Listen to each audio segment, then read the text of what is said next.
Hey, what's up? This is Morris Chestnut. I'm sitting here with my man, Reggie Ponder, the Reel Critic. You better believe it. I'm Reggie Ponder, the Reel Critic. We have an opportunity to be here with Morris Chestnut to talk about your new film. Nighties LeBroken, January 9th. You're going to see you're going to do a lot of fun, a lot of romance, a lot of heartbreak. You're going to laugh, you're going to cry, you're going to love it. I had a chance to talk to Taraji about the film, and she said she felt safe in your arms. Is there anything you need to tell me about?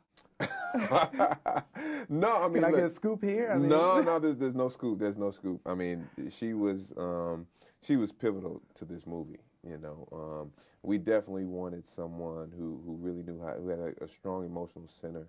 She could tap into all types of emotions. She's a fantastic actress, and you know, truly, most of the movie is really her. You know, I'm there through voiceovers, and I am the lead, but it's really her emotionally, and she was very critical. So we made sure to take care of her, made sure nothing was going to happen to her on that set. This movie is really about relationships, and would you say it's a film about men and really how we feel and how we approach love and relationships? It's about how we as men deal with certain types of situations, or not just my character in this movie, but then you had, Kevin Hart's character in the movie who was going through this situation with his wife, and you had Eddie Cibrian's character in the movie who was, getting divorced, because, so there's a lot of situations that, women really probably want to see and think that they're kind of like a fly on the wall type of situation. When you look at this film, one of the things that I don't think I'll be giving it away is that your character falls for a white woman, and well, the sister's not feeling that too much, and this will be one of those issues. Talk about that dynamic in terms of how it came across on screen, and obviously, when the best of the best in our community ends up falling for a white woman, that whole issue really gets women really geared up. It does, but you know what? When people really watch the movie, okay, on the surface, you would say, okay, here's a black guy, he's married to a black woman, and he falls for a white woman. That's what it is on the surface, but it's much deeper than that. Basically, it was more out of an emotional level, emotional need. It was that person who I was falling for. Could have been white, Hispanic, black. She fed into a need of my me being a person, and that's what caused me to stray. It wasn't that. It was, oh, I'm having problems with my wife. Where's the nearest white woman at? You know what I'm saying? It wasn't like that. So, but yeah, people will see that. But once they see the movie, I believe that's probably why they're not really showing it in the trailers, because it's so much deeper than that. You don't see her on the posters, right, and you don't even see her in the trailers, because hopefully when they get into the movie, they'll see and they'll understand the story. Yeah, basically it's a story of Dave and Clarice Johnson. We were college sweethearts, and Dave had aspirations of going on to be a major league ball player, and we're gonna have the house, the picket fence, the whole nine. And then unfortunately incidents has happened, and life changed. And then here you are, you guys. We were two people who were growing together.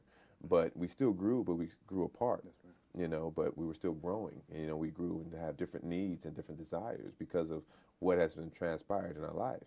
And it's just dealing with that, what the character goes through. And that's one of the things that, and people ask me about the overall message of this movie. There's so many different things that people will be able to take from this movie, depending upon your own experiences. Some people are going to be able to relate to my character in dealing with the mother-in-law, or dealing with the aspect of, I was going to be the big, baseball star making, $1 million contracts. Now I have to deal with life. They're going to be able to deal with Eddie Cibrian's character, who, who's going through a divorce because, he couldn't stay faithful. Or even Wood Harris's character, who pretty much was going to be also a football star and ended up going to jail, and now his son wants to go down the same path, and he's just bitter, and mad at the world to a certain degree. I found that a really interesting story within the story between the son and. So you exactly. So you related. So you found that interesting. You related to that. That was Wood Harris's character. He and I were, were high school stars together, and and we were both aspiring to be, $1 million sports stars. But he got into a little trouble. He had to do what he had to do, and he went to jail. And now, and he's out, and he's just living his life, and he has a son that wants to pursue the same path. And basically, Wood's character does not want his son to pursue that path. He wants him to be real and just, you know, worry about life, basically. When you got attached to this project, when you look at this, I mean, Bill Duke, from a book that's written by T.D. Jakes, I mean, some heavy hitters here. What really got you attached to the project, and why were you so passionate that you became a executive producer? Well, the first, they were, you know, T.D. Jakes came, I was doing a play, and they said that he was interested in me, you know, playing the lead in this movie. And I was like, okay, and I've read one of his books before, and I knew, I was very aware of him.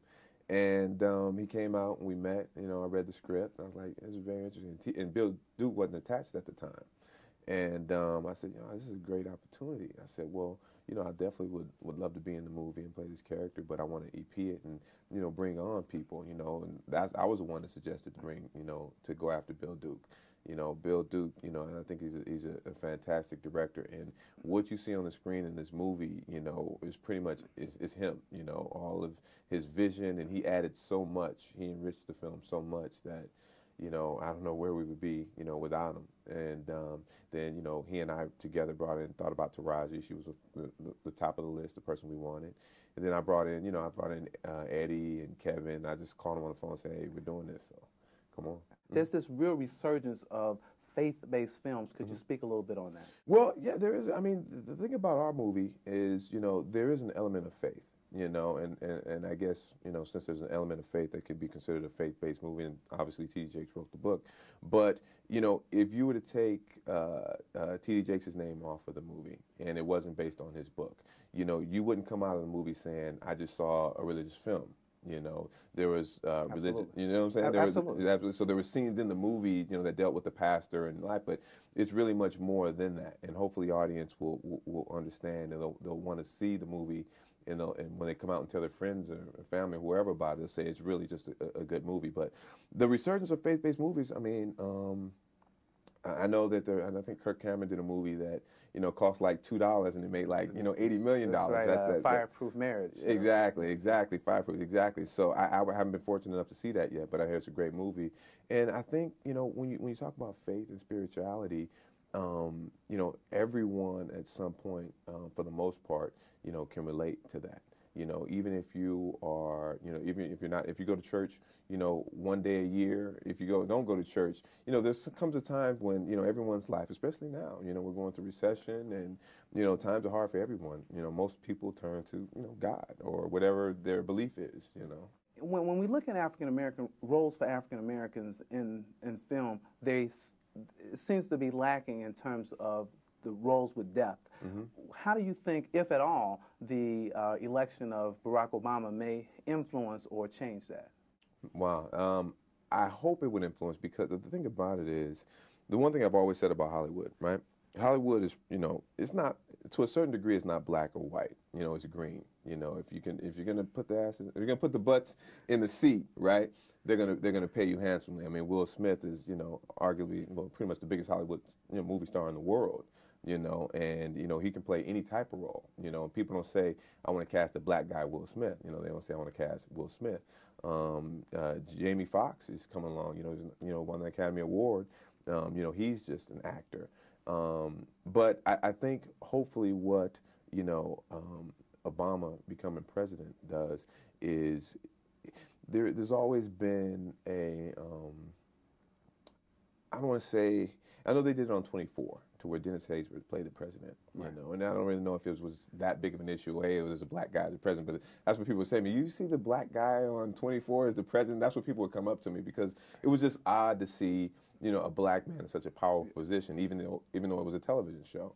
And so now, I think now that we actually have a black president, I just hope that it just doesn't seem just so far out of the realm of possibility to see black people in powerful positions, just see black people in general. You know, you see him, you know, going to Germany and having, you know, hundreds of thousands of people show up.